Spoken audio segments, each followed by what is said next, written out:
દર્શક મિત્રો, હું છું આપની હોસ્ટ અને દોસ્ત કૃતિ. સ્વાગત છે આપનું મંતવ્ય ન્યૂઝની એક વિશેષ રજૂઆત વાનગી શોમાં. Title sponsored by LG Bandhani Hing, essence of authentic taste since 1894, co-presented by Mother's Recipe, પ્રેમનો સ્વાદ.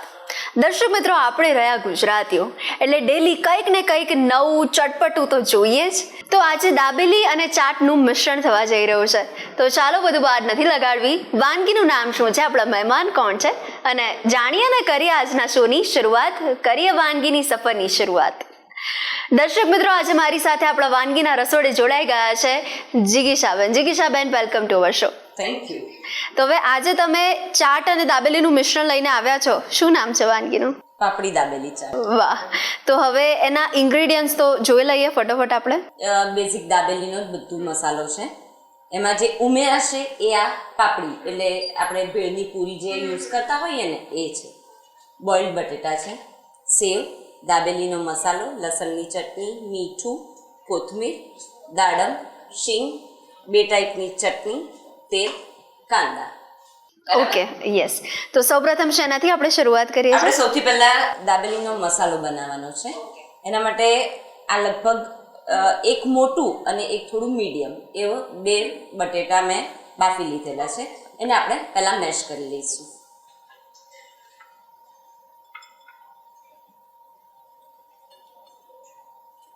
દાબેલી છે ને આપણે ઘણા ફોર્મમાં ખાધી હોય. દાબેલી સમોસા ખાધા હોય, દાબેલી વડા ખાધા હોય, દાબેલી કેનેપ્સ ખાધા હોય. એટલે જેને સ્ટ્રીટ ફૂડ ખાવાની વારંવાર ઈચ્છા થતી હોય એના માટેનો બેસ્ટ ઓપ્શન. દાબેલી આમ ઓરિજિન કચ્છની છે, બરાબર, પણ આપણે એને બરાબર આપણામાં વણી જ લીધી છે. સરસ મેશ થઈ ગયા છે. હવે આપણે ઓન કરીને તેલ લઈશું. એ લગભગ 2 ટીસ્પૂન જેટલું છે.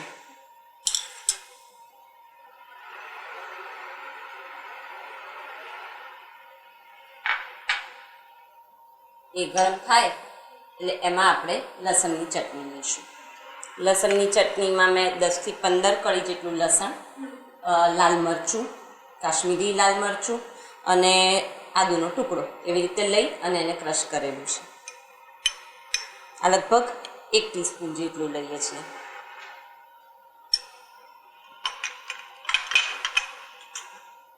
એને થોડું મિક્સ કરી લઈશું.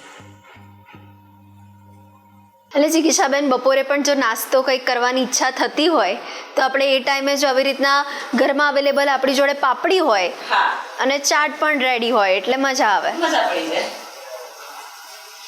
હવે આ ગળી ચટણી છે. એ યુઝ્યુઅલી આપણે ચાટમાં યુઝ કરતા જ હોઈએ છીએ. એ છે, એ આપણે 2 ટીસ્પૂન જેવી એડ કરી દઈશું. એટલે આમાં બેઝિક જે સ્વાદ આવવો જોઈએ, ચટપટો ખાટો, એ આનાથી આવશે. 2 ટીસ્પૂન દાબેલીનો મસાલો છે, એ આપણે એડ કરીએ છીએ.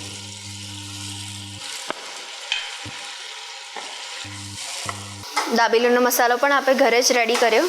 ના, અત્યારે તો મેં રેડી યુઝ કર્યો છે, પણ ઘરે પણ બહુ સહેલાઈથી બનાવી શકાય છે. શિંગદાણા, કોપરું એ બધું લઈ અને સરસ બને છે.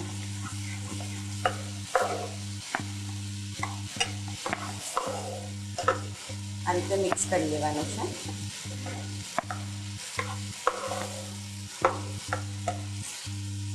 હવે એમાં આપણે જે બટેટા મેશ કર્યા હતા એ એડ કરી દઈશું.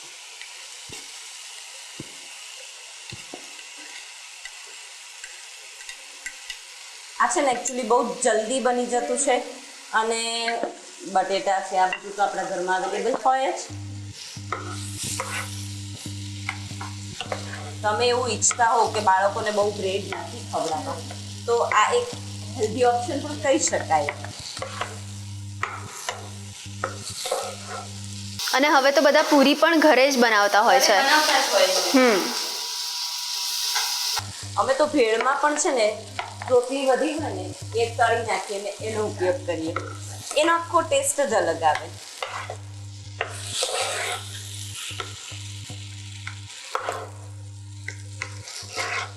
મસાલો પ્રોપર મિક્સ થઈ ગયો છે. હવે આપણે એમાં મીઠું લઈશું.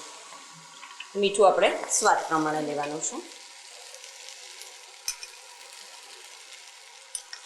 હવે દાબેલીનું બધું જ એડ કરી દેવાનું છે.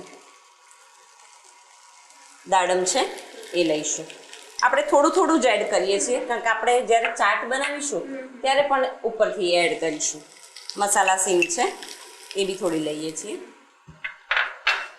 કાંદો છે એ થોડોક લઈએ છીએ. આમ મેં એક નાનો સમારેલો છે, એને આપણે ઝીણો સમારી લીધો છે. એટલે જિગીશાબેન કોઈ વર્કિંગ વુમન હોય અને સાંજે ફટોફટમાં જો તૈયારી કરવાની હોય તો ફેમિલી મેમ્બર્સ માટે આ એક બેસ્ટ વાનગી કહી શકાય.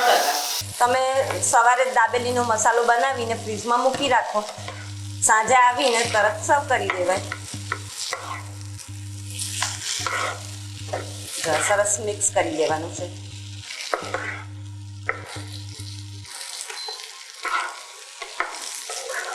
દાબેલીનો મસાલો તૈયાર છે. હવે આપણે એમાં ઉપરથી કોથમીર લઈ લઈશું. હવે આ તૈયાર થઈ ગયું છે, એને આપણે પ્લેટમાં લઈ લઈશું.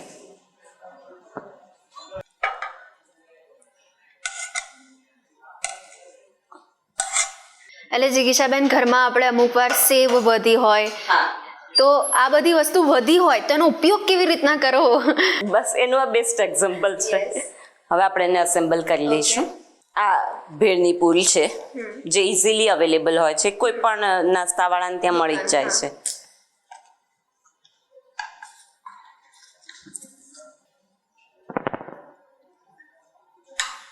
એક એક ચમચી જેટલું લઈને મૂકી દેવાનું છે.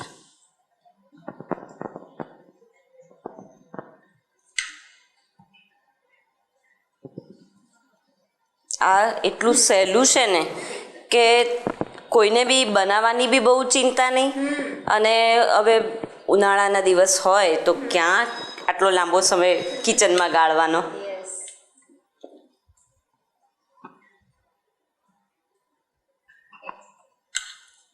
અને દાબેલી લગભગ બધાને ભાવતી જ હોય.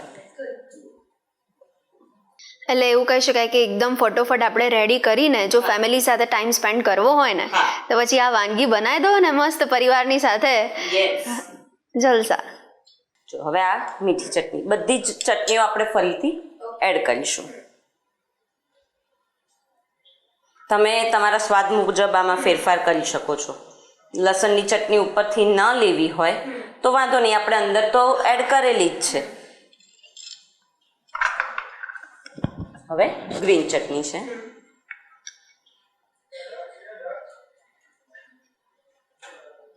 હવે કેવું છે કે આ બધી વસ્તુ આપણા ઘરમાં અવેલેબલ હોય જ છે અને વર્કિંગ વુમન હોય તો એ આ બધું હાથવગું જ રાખતા હોય.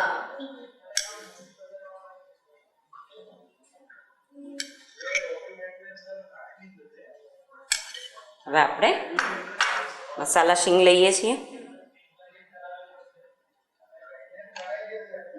બનાવતા બનાવતા જ આમ ઈચ્છા થઈ જાય કે ખાઈ લઈએ.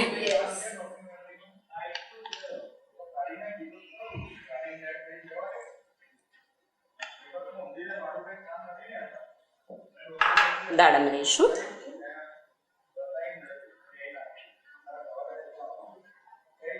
બાળકોને દાડમ વધારે ભાવતા હોય તો તમે દાડમ વધારે લઈ શકો છો.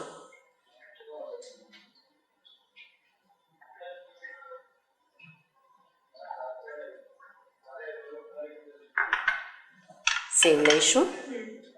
કલર કોમ્બિનેશન બી એવું મસ્ત લાગે ને કે આંખને જોતા જ ખાવાની ઈચ્છા થઈ જાય.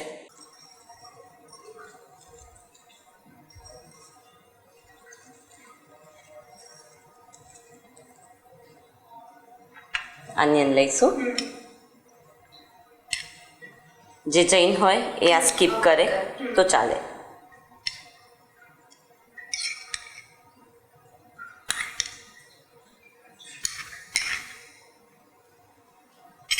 ફાઇનલી કોથમીર. એના વગર તો બધી ડીશ અધૂરી જ છે. તો તૈયાર છે આપણી પાપડી દાબેલી ચાટ. દર્શક મિત્રો, પાપડી દાબેલી ચાટ આપના માટે રેડી થઈ ગઈ છે. ક્રિસ્પી વાનગી કહી શકાય. તો જિગીશાબેન, આ રેસીપી આપણા વ્યુઅર સુધી પહોંચાડવા માટે thank you so much. Thank you. તો દર્શક મિત્રો, સ્ટ્રીટ ફૂડના રસીલા છો ને? હશો જ. તો અચૂકથી તમે ટ્રાય કરજો, ટેસ્ટ કરજો, બાર જેવી જ ઘરે બનાવજો અને મોજ માણજો. અને પછી કેવી બની હતી ને અમને અચૂકથી જણાવજો. તો હવે હું ટેસ્ટ કરીને આવું છું. લઈ લઈએ એક નાનકડો બ્રેક. પાપડી દાબેલી ચાટ બનાવવાની સામગ્રી: પૂરી, તેલ, દાબેલી મસાલો, લસણની ચટણી, મીઠી ચટણી, બાફેલા બટાકા, મીઠું, દાડમ, ડુંગળી, મસાલા શીંગ, કોથમીર. સર્વ કરવા માટે દાડમ, ડુંગળી, શીંગ, નાયલોન સેવ, મીઠી ચટણી, કોથમીર મરચાંની તીખી ચટણી.